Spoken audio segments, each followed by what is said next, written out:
அந்த காலத்தில் பாசிட்டிவ்லேயே பாடிக்கொண்டிருந்தார் எம்ஜிஆர் அவர்கள். உற்சாகத்தை தான் கொடுக்கும். அந்த முறையை இந்த காலத்திலேயே வைத்து விட்டார்கள். ரொம்ப ஸ்பீடா இருக்கணும். எம்ஜிஆர் பாட்டுல தொய்வு இருக்காது. எம்ஜிஆர் அப்படின்னு சொன்னா பொருள் டிஎம்எஸ் வரும் பின்னால அந்த குரல் அவரை அந்த அளவுக்கு கொண்டு போய் உயர்த்தி வைத்தது. அவரை பாராட்டியவர்கள் எல்லாம் என்னை பாராட்டுகிறார்கள். இன்று நம்மிடையே அவர் எம்ஜிஆர் அவர்கள் இல்லை.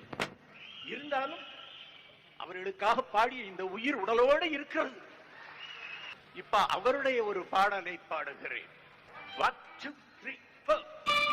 உலகம் பிறந்தது எனக்காக, ஓடும் நதிகளும் எனக்காக, மலர்ந்து மலர்வது எனக்காக, அன்னை மடியில் எடுத்தாள் எனக்காக, காற்றில் மிதக்கும் ஒலிகளிலே கலந்து தவழும் அலைகளிலே இறைவன் இருப்பதை நான் அறிவேன். தவழும் நிலவாம் தங்கரதம், குயில்கள் பாடும் கலை கூடம் கொண்டது எனது அரசாங்கம்.